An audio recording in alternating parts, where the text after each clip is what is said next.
Intimate friendo. Chaco, bring that back. intimatematrimony.com ഒരിക്കൽ register ചെയ്താൽ വിവാഹം വരെ രജിസ്ട്രേഷൻ പുതുക്കേണ്ടതില്ല. അപ്പോ പെൺകുട്ടിയെ കോൺടാക്ട് ചെയ്യാൻ അതെല്ലാം അവർ ചെയ്തോളും.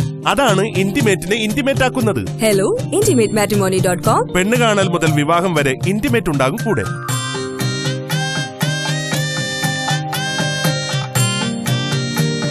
ഇന്റിമേറ്റ് മാട്രിമോണി ഉള്ളപ്പോ വെറുതെ പുറത്തറഞ്ഞു നിൽക്കണോ? intimatematrimony.com. ഇനി വിവാഹം ഇന്റിമേറ്റിലൂടെ.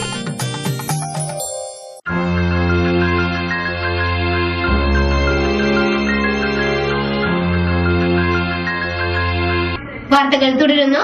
തൃപ്രയാർ കനോലി കനാലിൽ നടത്തുവാൻ നിശ്ചയിച്ച തൃപ്രയാർ ആർട്സ് ആൻഡ് സ്പോർട്സ് ക്ലബിന്റെ ജലോത്സവത്തെ തടസ്സപ്പെടുത്തുവാൻ ഒരു വിഭാഗം രാഷ്ട്രീയ ഭരണ സ്വാധീനം ഉപയോഗിച്ചുവെന്നും അതിനാലാണ് കോടതിയെ സമീപിക്കേണ്ടി വന്നതെന്നും ക്ലബ് ഭാരവാഹികളായ KV Peethambaran, PR Susheela teacher, Premachandran Vadakkedu, AS Dinakaran, NK Harishchandran, PV Vijayakumar എന്നിവർ തൃപ്രയാറിൽ നടന്ന വാർത്താ സമ്മേളനത്തിൽ അറിയിച്ചു. ജലോത്സവം പ്രഖ്യാപിക്കപ്പെട്ടതിനോ അത് സംബന്ധമായി ഒരു അനിശ്ചിതത്വം പൊതുവിൽ നിലനിൽക്കുന്നു.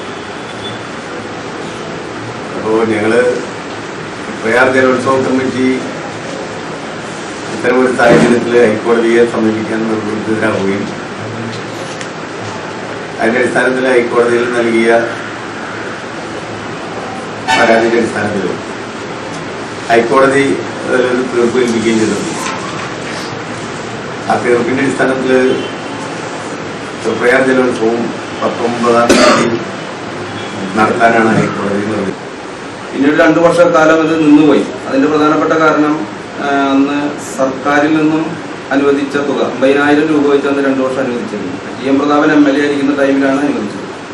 പക്ഷെ ആ തുക നമുക്ക് ലഭിച്ചില്ല. സാമ്പത്തികമായി ബുദ്ധിമുട്ട് വന്നതുകൊണ്ട് 2 വർഷക്കാലം നടത്തി പോകാനായിട്ട് കഴിഞ്ഞില്ല.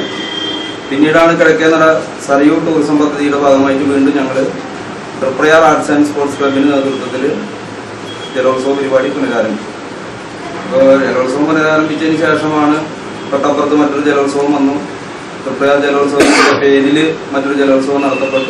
കഴിഞ്ഞ വർഷം ജലോത്സവം നടത്തിയതിന് തൃപ്രയാറിലെ സ്വകാര്യ കോളേജിന് 50,000 രൂപ നൽകിയത് പഞ്ചായത്ത് രാജ് ചട്ടങ്ങൾക്ക് എതിരാണെന്നും ഇതിനെതിരെ പരാതി നൽകിയെന്നും പറയുന്നു. ബഹുമാനപ്പെട്ട ഹൈക്കോടതിയുടെ നിർദ്ദേശം തങ്ങൾ അനുസരിക്കുന്നുവെന്നും തൃപ്രയാർ ജലോത്സവത്തിന്റെ കൊടിയേറ്റം സെപ്റ്റംബർ 13-ന് ശനിയാഴ്ച രാവിലെ തൃപ്രയാർ കിഴക്കേ നടയിൽ നടക്കുമെന്നും ജലോത്സവം സെപ്റ്റംബർ 19-ന് നാലോണ ദിവസം നടക്കുമെന്നും ഭാരവാഹികൾ അറിയിച്ചു. എടമുട്ടം ലയൺസ് ക്ലബിന്റെ ഫ്ലഡ് റിലീഫ് പ്രൊജക്ടിന്റെ ഭാഗമായി ഓണത്തോടനുബന്ധിച്ച് അരി വിതരണം നടത്തി. എടമുട്ടം ലയൺസ് ക്ലബ് ഹാളിൽ നടന്ന പരിപാടി ജില്ലാ പഞ്ചായത്ത് അംഗം മഞ്ജുള അരുണൻ ഉദ്ഘാടനം ചെയ്തു. ചുറ്റും ഓണം ഉണ്ണണം എന്ന് പറയുന്ന ഈ സന്ദർഭത്തിൽ നമുക്ക് കാണം വിൽക്കാതെ ഓണം ഉണ്ണാൻ പറ്റാത്തൊരവസ്ഥയാണ് ഇന്ന് ഈ നാട്ടിലെ സാഹചര്യം.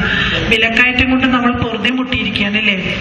ഇപ്പൊ ഭക്ഷ്യസുരക്ഷാ ബില്ല് പാസ്സാക്കുന്നു, രൂപയുടെ മൂല്യ തകർച്ച, ഇതൊക്കെ നമ്മുടെ സ്റ്റാറ്റ്യൂട്ടറി റേഷനിങ് സമ്പ്രദായത്തെ നല്ലവണ്ണം ബാധിക്കും. അത് കുറച്ച് കഴിയുമ്പോൾ നമ്മൾക്ക് എല്ലാവർക്കും മനസ്സിലാവും. ഭക്ഷ്യസുരക്ഷ വേണ്ടത് തന്നെയാണ്. 75 ലക്ഷം കുടുംബങ്ങൾക്ക് 55 കിലോ അരി വീതം നൽകുക എന്ന് പറയുന്നത് നല്ലൊരു കാര്യം തന്നെയാണ്. പക്ഷെ ആ പൊതുവിപണിയിലുള്ള അരിയുടെ വിലക്കയറ്റം കൊണ്ടാണ് നമ്മളിപ്പോൾ ഇന്നിവിടെ കൂടിയിരിക്കുന്ന ഈ ഹോൾ നിറഞ്ഞിരിക്കുന്നത് കാണുമ്പോഴും നമ്മൾക്ക് മനസ്സിലാക്കാം പൊതുവിപണിയിലെ അരിയുടെ വില കയറ്റം. അപ്പൊ എല്ലാ നിലയ്ക്കും നമ്മൾ കഹണം വിറ്റ് തന്നെയാണ് ഓണം ഉണ്ണുന്നത്. ആ സന്ദർഭത്തിൽ എടമുട്ടം ലയൺസ് ഇതുമാതിരിയുള്ളൊരു സൽപ്രവൃത്തി ചെയ്യുന്നതിൽ എടമുട്ടം ലയൺസിന്റെ എല്ലാ ഭാരവാഹികളെയും ഇതിനുവേണ്ടി സ്പോൺസർ ചെയ്ത ഒരുപാട് കാര്യങ്ങൾ ഇവിടെ സുഷി പറയുകയുണ്ടായി. അതിനുവേണ്ടി കുറെ കാര്യങ്ങൾ ചെയ്യുന്ന അല്ലെങ്കിൽ സുമനസ്സുകളെയും എന്റെ ഹൃദയം നിറഞ്ഞ അഭിനന്ദനം അറിയിക്കുകയാണ്. കാരണം നല്ല മനസ്സുള്ളവർ ഒരുപാട് കാലം ജീവിച്ചിരിക്കണം. Lion CD Pravikumar മുഖ്യാതിഥിയായിരുന്നു. ഗ്രാമപഞ്ചായത്ത് അംഗം ഉഷ ബാബു ചികിത്സാ സഹായ വിതരണം നടത്തി.